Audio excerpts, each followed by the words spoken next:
This was perhaps the first game of the tournament that England played fairly well over 90 minutes, but the Swiss also showed why they progressed this far into Euro 2024. Southgate completely switched up his tactics and had one of the strangest pressing shapes I've seen lately, so let's take a closer look at the tactics. What was impressive about the three lions in this game was adaptability. The problem-solving quality of the players was on display, as they were always looking to solve the Swiss puzzle.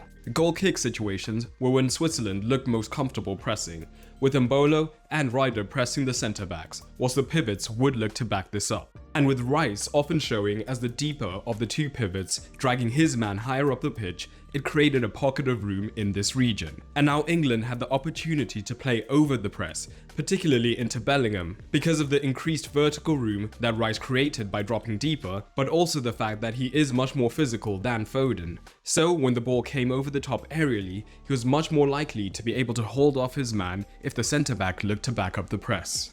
And in open play, England's shape was much more fluid, as if Switzerland kept up the same formation, looking to apply pressure whilst cutting off the pivots. With Saka already starting high up and never as a wingback in possession, Walker could look to join him higher up the pitch, as he would look to create more of a 2 versus 1 situation in this zone if Vargas was much more central to make it more of a 5-3-2. But pushing Walker higher up the pitch served multiple purposes, as it could free up Saka to drift in much more centrally, and this of course would have the knock-on effect of allowing an extra midfielder like Bellingham to drop in, so now England would have a 3 versus 2 potentially in these zones.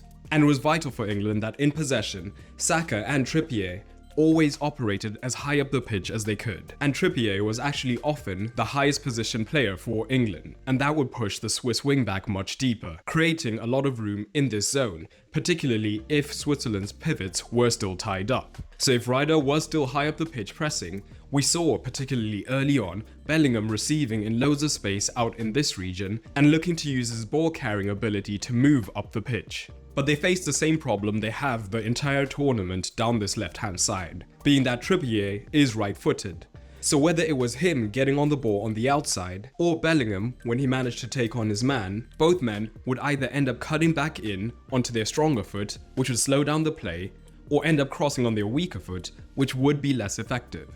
And actually the best example of this is the fact that Shaw, despite coming on in the 77th minute and technically playing a left centre-back, attempted just as many crosses as Trippier. Despite that, Switzerland did not want these situations to keep happening in the wider regions, so they could drop into a more traditional 5-4-1 when the game demanded. And now England had different types of opportunities, because they had 4 excellent central midfielders compared to Switzerland's 2, so they had the opportunity for the overload. Xhaka and Freuler couldn't cover both the higher 10s and the deeper pivots, so they would constantly have to be making decisions. And for the most part, they would look to stay tighter on the deeper pivots of Rice and Mainu, trusting that playing these line-breaking passes from this deep would be extremely difficult. But of course, England's higher 10s were not static, so we consistently saw both Bellingham as well as Foden dropping into deeper regions and receiving the ball extremely easily, and both had ridiculously high touches for attacking midfielders. But the main reason for that? Switzerland were absolutely fine with them having the ball here, as long as they were in front of the Swiss midfield line, because even if a midfielder was on the ball deep, they could still compact the space between the lines and make it extremely hard for England to enter zone 14. But in a game of 90 minutes, it only takes a moment to undo the perfect tactical plan. And early in the second half, England were having a lot more success. Like here, where Switzerland are in their 5-4-1. Xhaka and Freuler are on the pivots, but this time the Swiss have gotten it wrong, partly because Mbolo and Freuler are doing the same job. So now there's no pressure on the passer and no man on Foden, and he's found easily between the lines, and it leads to a great crossing position. At times, Switzerland needed more protection, just like you need protection from viruses when you're browsing online, which you can get from the best VPN on the market, Surfshark. A lot of you may be keeping up with the Euros on some dodgy streaming sites, and these sites leave you vulnerable to digital attacks and attempts to steal your information. But with the click of a button, Surfshark can give you an anonymous online identity so that hackers can't steal your information and websites can't track you across the internet. My favorite feature of Surfshark though is the most traditional VPN use case, changing your location. And especially as a football fan, we know the pain of being greeted by a geo-block wall when you're trying to watch a video. Well, that's a thing of the past, because a couple of clicks and your IP address is changed to a country of your choosing, giving you access to even more amazing content. The best part is, because Surfshark are sponsoring this video, if you click the link below and use my code FMS, you won't only get 4 months of Surfshark free, you get a free 30-day money-back guarantee. So if you don't like it, you get every penny back. So check it out. If it doesn't improve your life, get your money back. But we need to talk about Bukayo Saka. England did an excellent job of ensuring that he was always a winger whenever they were on the ball. And with so many central numbers, they would often look to overload one side of the pitch with their midfield, as well as Kane, who would be willing to drop in even deeper than Bellingham and Foden. And this would force Switzerland to come across with their defense to compensate for these situations, with the hope being that the switch into Saka was opened up. But of course, having a back five allows you to cover the width of the pitch much more efficiently, so Switzerland were often well positioned to cut out the switch. At least in theory, because time and again, England were able to still find that switch with arrowing passes from the likes of Kane. And Saka was dominant down the right flank, whether it was against one man or two, as he consistently got past his men both on the inside and the outside. And he had the most dribbles and key passes for the side. And of course, the equalizing goal. But the England pressing shape is something that I found absolutely fascinating.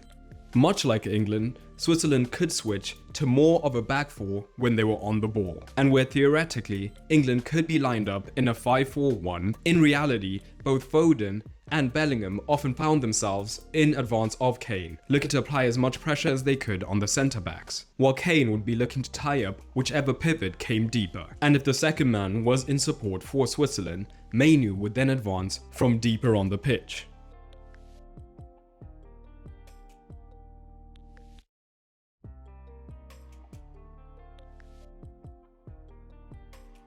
But the strangeness of the shape did not end there, as Rodriguez pushing high often allowed the left wing-back on paper to push into the midfield instead. But Saka, who had been tracking his man, would then often be dragged in with him, meaning that now that 4-5-1 became a 4-2-4 and then a lopsided 4-3-3.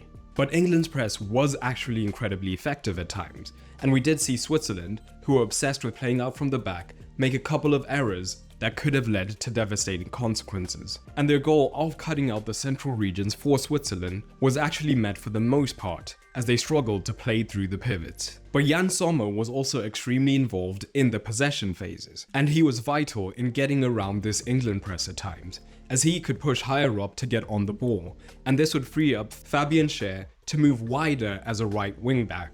And Bellingham, if he was caught central, would then have allowed Schär to get on the ball fairly easily, and he could then drive up the pitch and get into dangerous crossing positions. And just to look at his heat map tells the full story. And he also got 4 crosses in and a shot from this hybrid right wing back position. This was a much improved performance from England, but that's still not saying much, because they still weren't great by any stretch of the imagination, but good enough to get to the semis. For the manager tactical score, Southgate earns a 5.5, while Yakin earns a 6.5. But drop your comments down below, and don't forget to check out Surfshark through the link below.